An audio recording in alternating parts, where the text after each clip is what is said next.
welcome back to my channel, and now I'm going to watch a video called The Greatness of ReZero episode 15, The Outside of Badness. This video was uploaded by a YouTube account named Random Anime Dude, so let's check it out.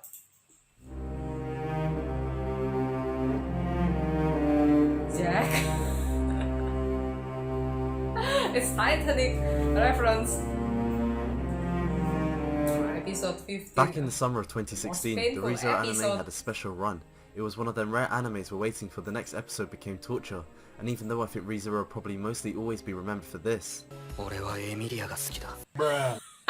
freaking waifu also generated, what I will always remember ReZero for is the emotional rollercoaster and WTF moments it made me and many of you go through, and episode 15 is the perfect example of this rollercoaster.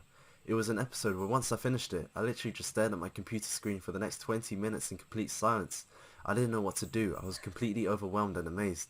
So without further ado, let's dissect this episode and discuss why it's so amazing. To me too. The episode literally starts off with Rem on the floor with a sword pierced right through her back. With the amount of blood on the floor around her, she's already long gone. It's just a complete massacre, even the bloody kids are dead. The animators even decide to not put the opening in, which if you've watched a lot of anime before, then you know that when the opening is skipped, it pretty much means it's about to go down.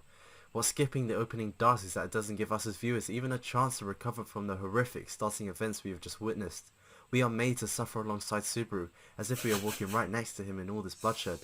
The ReZero title even appears in utter silence with a pitch black background. It makes it seem as if the episode itself is mourning the death of all these characters. And what this does is that it feeds into the already sad and depressing tone at which the episode has already begun at. Just when you think we are done witnessing all this horror, we are forced to continue our own suffering, and it just gets even worse. Even this kid's eyes are gouged out, and Subaru's reaction mirrors my own, complete utter shock and disgust. With all his pain, he attempts to at least give himself some hope and something positive as he says it's not my fault, but everything about him at that moment contradicts the implicit meaning of that line. He says it in such an unsure way that the line itself is not credible. Subaru so far in the series has appeared to have a somewhat strong will and resolve, and even if you disagree with that, then I guess we can all agree that for the majority, he has done well to not openly show much of the mental weakness lurking within himself. But it's the way in which we can hear his heavy breathing, the unease and pain in every word he says and every noise he makes, that for the first time you get the impression that he's finally going to seriously lose it. He can no longer take all the stress and suffering he has endured and accumulated up until now, and all we can do here is sympathize with him. It really is just sad. Something I love about this episode is the elements of mystery it gives. Oh, I hate this next this scene, background for example, music. where Subaru looks for Amelia, you get a transition from a depressing tone to a much more mysterious vibe. Even the soundtrack subtly shifts to one which gives us a feeling of uncertainty nothing good will and come ambiguity. after you hear Eventually, this as Subaru background walks through the music. frozen hallway, we finally hear a voice which sounds very resentful in tone, almost blaming him for everyone's death. And if you put two and two together, you come to the conclusion that Amelia uses ice and that the voice sounded a lot like Puck. So then why the resentment? Why not help Subaru out? And then we finally head back to the reset point, and Subaru has literally lost it. Like, look at his facial expression. He doesn't even have the strength to talk, but what this allows for is the emergence of Rem as a character. She truly takes over this episode and takes it to another level. Her character development in the middle part of the episode is truly outstanding. She is just so caring and loving towards Subaru. I don't want to sound like some kind of weird fanboy, but everything she does is just perfect. And this is coming from a guy that thinks Chris is the best guy on the show. But yeah, I mean, her sacrifice for the person she loves is just amazing. Even though she knows that Subaru isn't really in love with her, she's still prepared to give her life to protect him, and that is the definition of a true friend. And after everything she's done, seeing Betelgeuse twist her bones around in complete and utter torture is just so messed up on so many levels. Even though that scene made me feel so uncomfortable, I loved how White Fox didn't hold back as if they did hold back. I remember that scene, it's so horrible. Subaru's rage When Betelgeuse and was anger right at the end torturing of the Rem. episode. And even after the torture, just when we all think Rem is completely done for in this timeline, she defies the odds. She uses all of her remaining strength to free Subaru from his chains. She showcases that her love for Subaru is endless. Many people see Rem's death as extremely sad and tragic, however in my opinion it's more so beautiful than anything else. And I don't mean that in some kind of messed up and twisted way, but I mean it in the sense that Rem would happily die for Subaru. Of course she would have wanted to have spent more time by his side, but making sure that he's okay and will survive is more important to her. And being able to die in this way whilst also being able to confess her love for him is a satisfying death for her, and because of this I have full respect for her character. Whilst we're still on the topic of her death, let's talk about this guy. This dude is a complete psychopath. He is straight up insane, but it's these crazy and unnatural characteristics which make him such a great antagonist.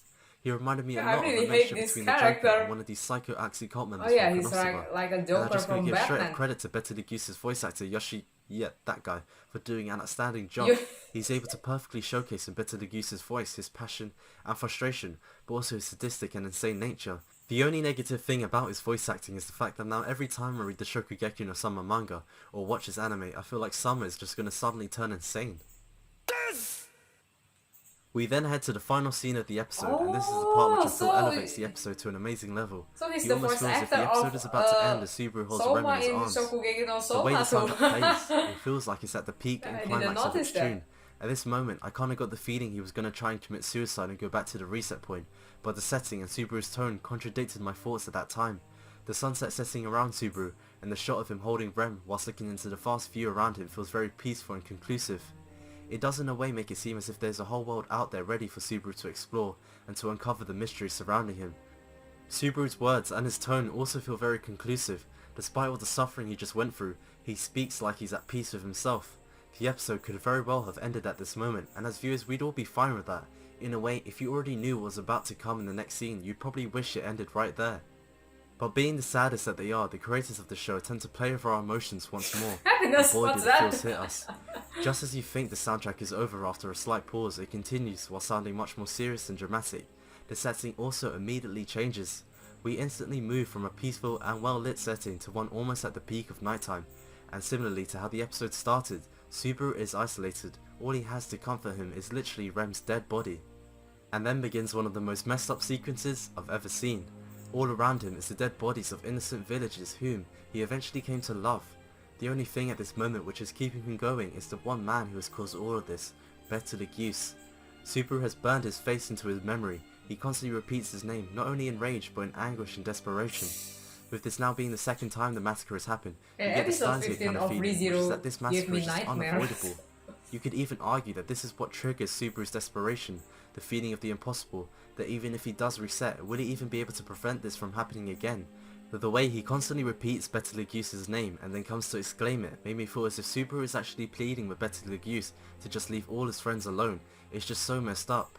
And then to shock us even further, some massive freaking monster just erupts and emerges Oh from the mansion. yeah, And that, Subaru's that head was just all falls off like it's surprising. nothing. Oh! This moment is truly the icing on the cake.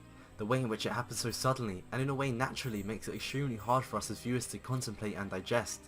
And then begins the ending credits, and I have to say, I love the stylistic choice White Fox went with. The way the credits roll make the episode feel movie-like, and at the same time that amazing soundtrack is still playing. You also have the snow in the background fall heavier and heavier. Eventually it gets to the point where we can barely see anything further than Subaru's headless body. The heavy snowstorm can symbolise both the wrapping up of this timeline, but also more importantly the fact that a much bigger threat and storm is coming. And just to touch on the after credits scene, Subaru here feels like a completely different character, and this only feeds more and more into the further crazy events we witness in the later episodes. Okay guys, so that's the end of this video, which is the greatness of ReZero episode 15, The Outside of Madness. And for my opinion, episode 15 of ReZero is an art. It's so great, amazing, but also very painful at the same time. I will always remember those horrible scenes in episode 15 of ReZero for the rest of my life. The first time when I was watching ReZero episode 1, I thought it was just a simple and normal isekai anime, but turns out ReZero got an emotional roller coaster of comedy and horror, and it becomes more gory, and it's a very brilliant way to show how hopeless the main character is. But episode 15 also became a turning point for Subaru, so after he was experiencing those horrible stuff in episode 15, and then in episode 16 he became a new person, he got new resolve, and he knows what to do to prevent everybody from dying and to prevent those witches from killing the people in the village. And after watching this video, it makes me cannot wait to watch the next season of ReZero, because I think the storyline is so brilliant. So thank you guys for watching our video. Don't forget to like and subscribe to my channel. See you again on my next video, and take care.